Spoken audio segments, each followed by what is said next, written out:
Voilà. Bonsoir à tous les Ivoiriens, bonsoir à tous les habitants de la Côte d'Ivoire, bonsoir à tous mes ennemis, bonsoir à tous mes amis, bonsoir à maman Rosa Park depuis la France, bonsoir à maman Valérie depuis les États-Unis, bonsoir à maman Tina, bonsoir à maman Cathy Lajoie, bonsoir à maman Lajoie de Lakota, bonsoir à maman Lajoie depuis Bassam, bonsoir à papa Michel et sa femme, je salue mon frère Kwao depuis l'Angleterre, je salue encore ma maman Sylvie depuis l'Angleterre aussi, voilà. Je suis Carton Noir, le Cordia sans phare, Warafima. Alors, chers Ivoiriens, peuple de Côte d'Ivoire, moi, Carton Noir, je suis je suis toujours en colère contre les autorités de la Côte d'Ivoire. Ceux qui sont aujourd'hui à la tête de la Côte d'Ivoire, je suis très fâché contre eux. Ces personnes-là jouent avec ce qu'on appelle la réconciliation. Chers Ivoiriens, peuple de Côte d'Ivoire, le frère cadet de Guillaume Soro, M. Simon Soro, était le samedi 26 mai 2018 à Nibelekro, voilà. Et dans son discours, chers Ivoiriens, j'ai compris que, pour se faire aimer dans la politique, il faut toujours parler de la paix et de la réconciliation. En deuxième position, je me suis posé la question, est-ce que ce monsieur-là, il connaît la définition de la paix et la réconciliation? Moi, Carton Noir, je me dis que les hommes politiques de la Côte d'Ivoire ne connaissent pas la définition, ni la valeur, ni l'importance de la réconciliation. Ils le prononcent comme ça dans la bouche. Chaque homme politique qui va vers sa tête devant le peuple, il faut qu'il parle de réconciliation. Et puis, c'est-à-dire ces personnes continuent à parler de la réconciliation. Pourtant, en réalité, chers Ivoiriens, nous sommes déjà réconciliés parce qu'on a appris, on sait déjà ce que ces personnes attendent des Ivoiriens. Vous avez chanté réconciliation, paix. Vous avez chanté.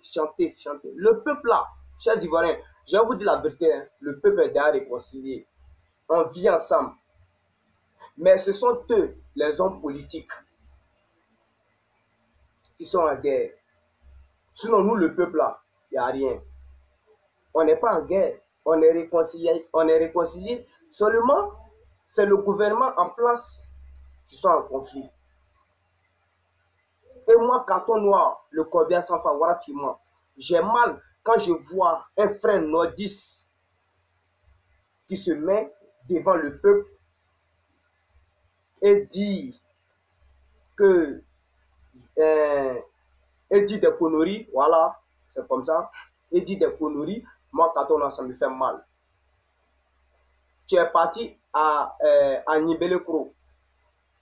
Ce que tu devrais tenir là-bas, le discours que tu devais tenir, c'était la libération des prisonniers politiques. parce que les parents de l'Ouest ont besoin de leurs enfants auprès d'eux. Et regardez le discours que M. Soro Simon a fait. Il dit que lui, il est allé à la Baka pour aller soigner des détenus.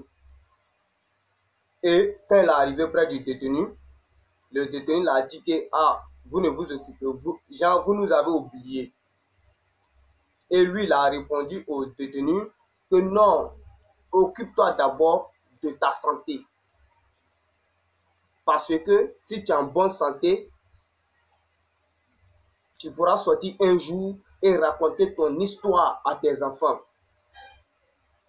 Et quand lui, il a dit ça, le détenu s'est assis tranquillement et lui, il a soigné le détenu. Alors, chers Ivoiriens, ces gens de discours-là, ces gens d'histoire-là, mais ça doit faire mal. Ça doit faire mal. Un détenu de l'Ouest te dit que ah, vous nous avez oubliés, vous ne faites rien à nous. Et toi, je lui dis que occupe-toi d'abord de ta santé. Et tu viens raconter cette histoire-là à ses parents. Chers Ivoiriens, peut-être qu'il y a des gens qui vont dire que moi, Katona, j'agère trop. Mais c'est la vérité. Monsieur Simon Soro, là, il a les mêmes visions, les mêmes comportements que son grand frère Guillaume Soro.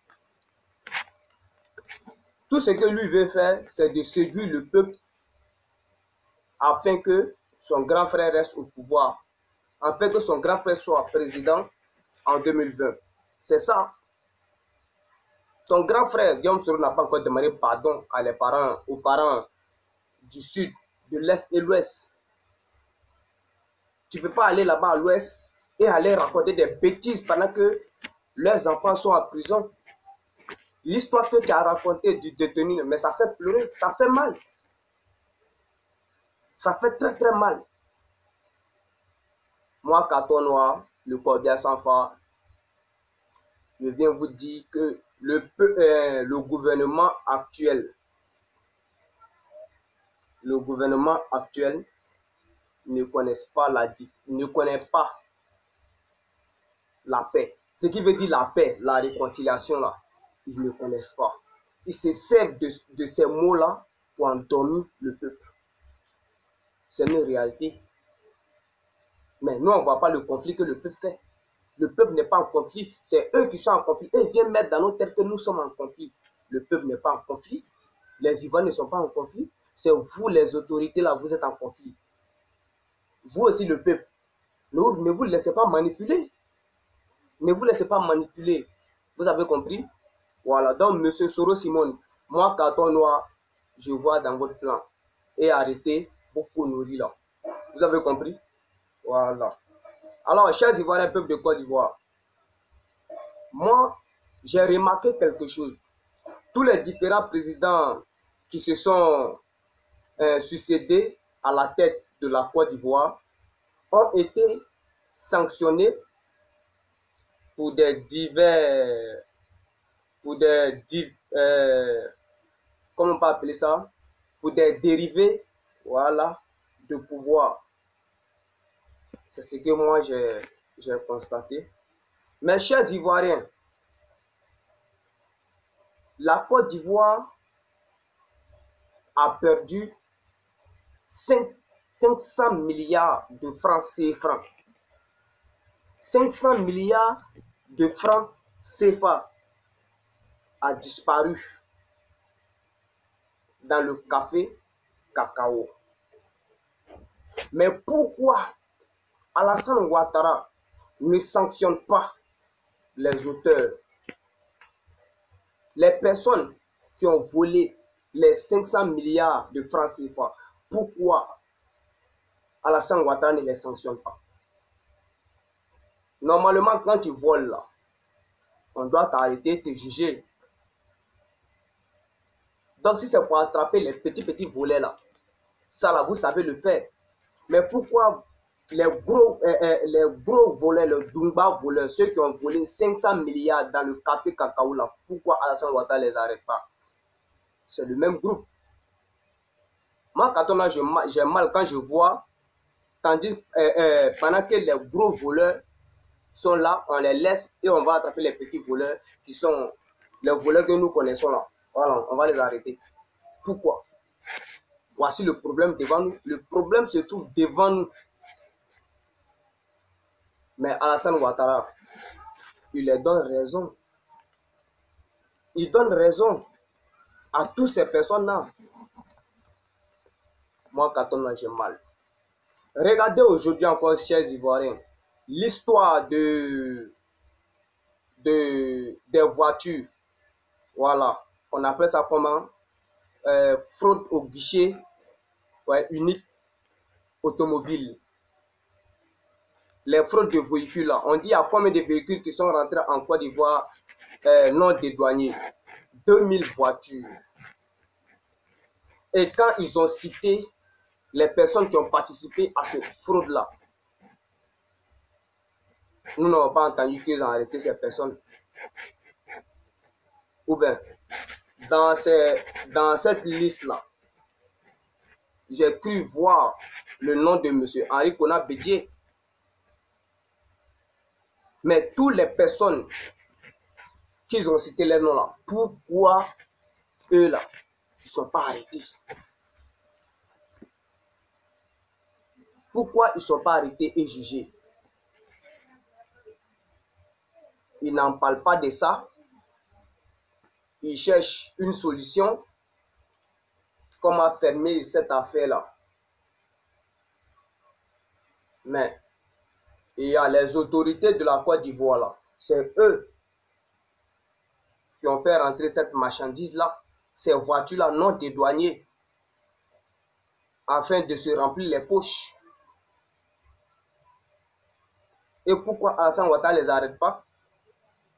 Ce sont les petits voleurs-là qu'on arrête. Mes chers Ivoiriens, nous devons savoir que le peuple actuel là, et le pouvoir actuel là, n'est pas là pour les Ivoiriens. Il est là pour les étrangers. Alassane Ouattara est là pour les étrangers. Mais tant que moi, carton noir, je serai sur terre, je vais toujours dénigrer, dénoncer ce régime-là. Parce que ce régime-là fait souffrir mon peuple. Ça me fait souffrir. J'ai mal quand je vois les personnes qui sont au pouvoir continuent à aller s'arrêter devant le peuple et mentir. Je vois que ces autorités, ils ont le kilo, hein.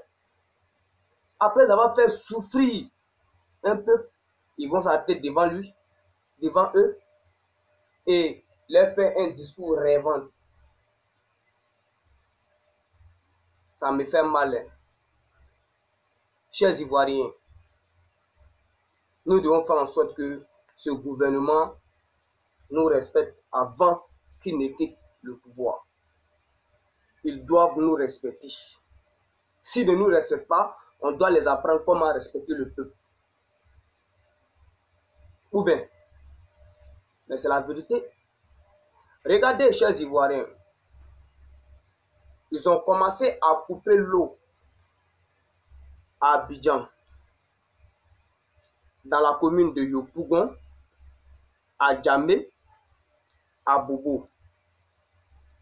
Et pourquoi ces coupures d'eau là? Parce que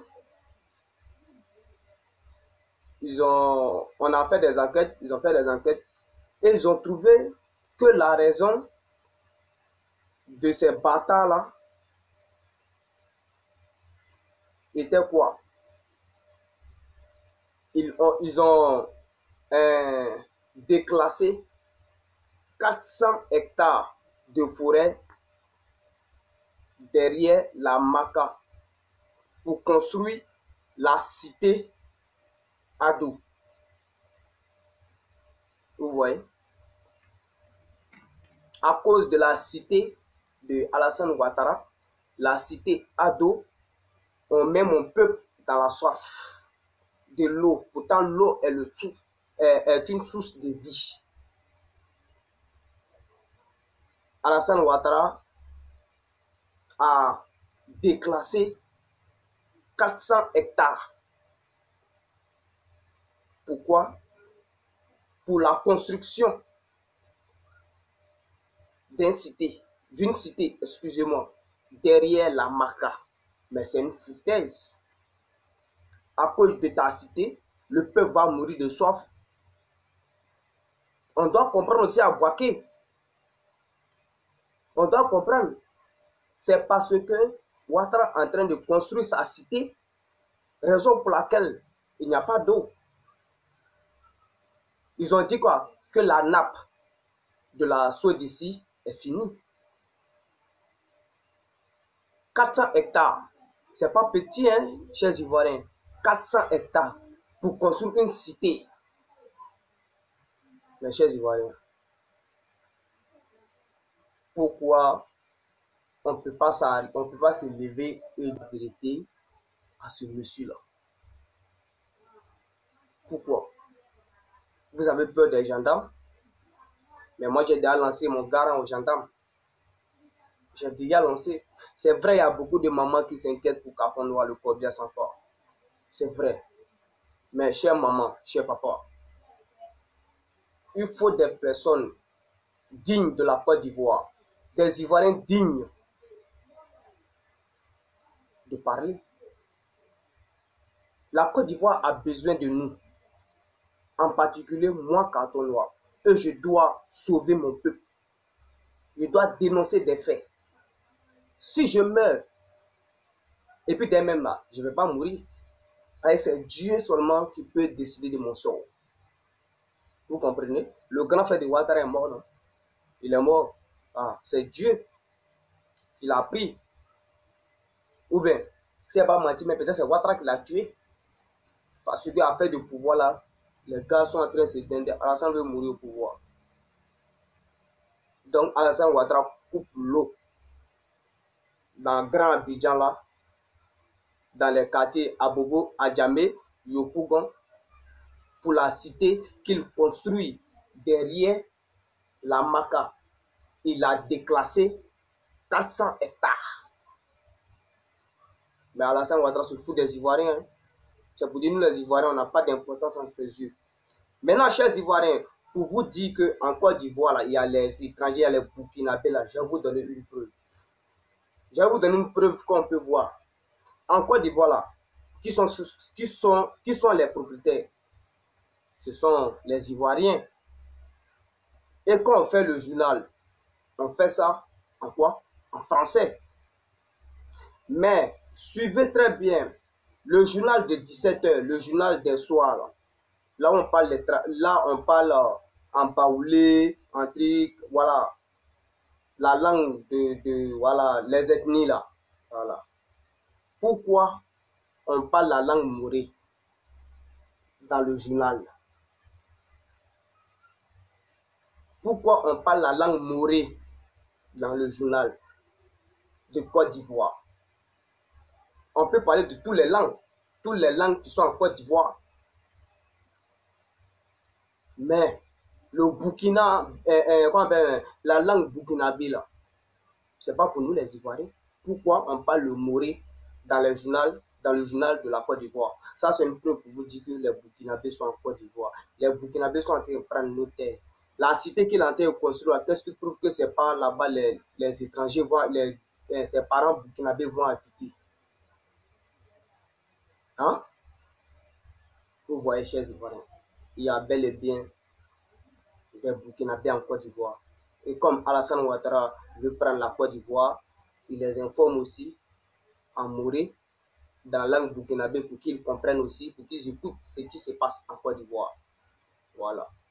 Maintenant, je vais m'adresser à M. Aboudraman Sangari. Monsieur Aboudraman Sangari, il y a appris qu'on t'appelle le temple de Shaolin, ouais, c'est pas là. Donc, toi là-haut, si c'est pas pour organiser les fêtes là, toi tu peux rien faire. Je vois sur les réseaux sociaux que vous êtes en train de fêter le 73e anniversaire du président Gbagbo Laurent. Mais est-ce que vous là, est-ce que ça va dans vos têtes même?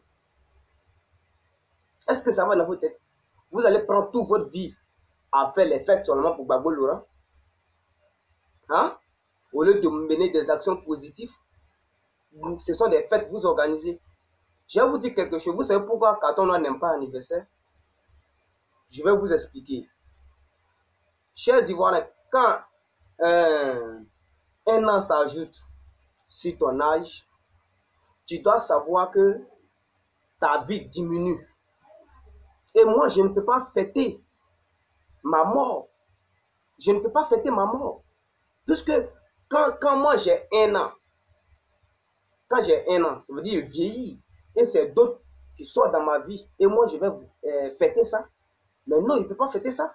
Donc, vous souhaitez la mort du président Gbagbo Laurent en fêtant son anniversaire. Il vieillit en prison. Pourquoi vous faites ça? Aboudrama Sangaré, moi, mais c'est que tu as été corrompu par Alassane Ouattara, raison pour laquelle tu ne fais rien. Tu fais semblant de mener ton combat. Si moi, quand je pouvais voir Gbagbo Laurent et lui dire de te changer là, j'allais le faire. J'allais le faire. Parce que toi, Aboudrama Sangaré, tu ne participes pas au combat de la Côte d'Ivoire. Tu ne participes pas. Mais, hasard à ma main, le combat va continuer. Actuellement, nous là, nous les militants de Gbagbo Laurent, on ne compte même pas sur toi-même. On ne compte pas sur toi. C'est le peuple maintenant qui va faire le combat de Gbagbo Laurent. Tu comprends? C'est le. Sinon, toi là, c'est non. Tu es là-bas comme ça, des statuts. Si ce n'est pas fait là, toi, tu ne peux pas organiser quelque chose de bon, quelque chose de bénéfique. C'est fait seulement tu sais organiser. Maintenant, quand moi je vais vous insulter, ils vont dire moi ici un poli. Mais je ne suis pas un poli. Aboudrama Sangaré, tu commences à. La malédiction de Alassane Ouattara, je pense que ça commence à t'atteindre. Ça commence à t'atteindre. Il faut faire attention, M. Aboudrama Sangaré. Fais attention. Fais attention. Alors, chers Ivoiriens, on va se laisser. Voilà. On va se laisser.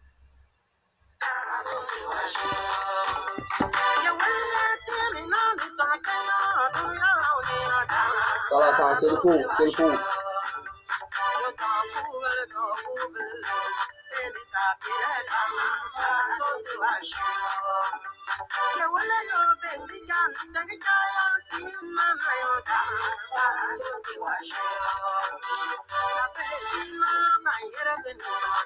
Voilà.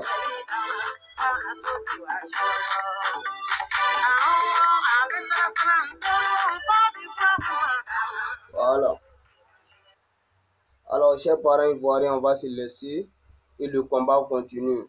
Voilà. Sachez que nous avons un très grand défi à mener, un très grand défi à gagner. Voilà, c'est le départ d'Alassane Ouattara et nous les Ivoiriens allons construire la Côte d'Ivoire. Nous ne devons plus compter sur M. Aboudrama Sangaré, nous devons compter sur nous-mêmes le peuple. Si on suit Aboudrama Sangaré, on ne va jamais sortir de cette souffrance que nous voulons sortir. Et c'est une réalité, c'est la vérité. Le combat continue. Ciao, ciao.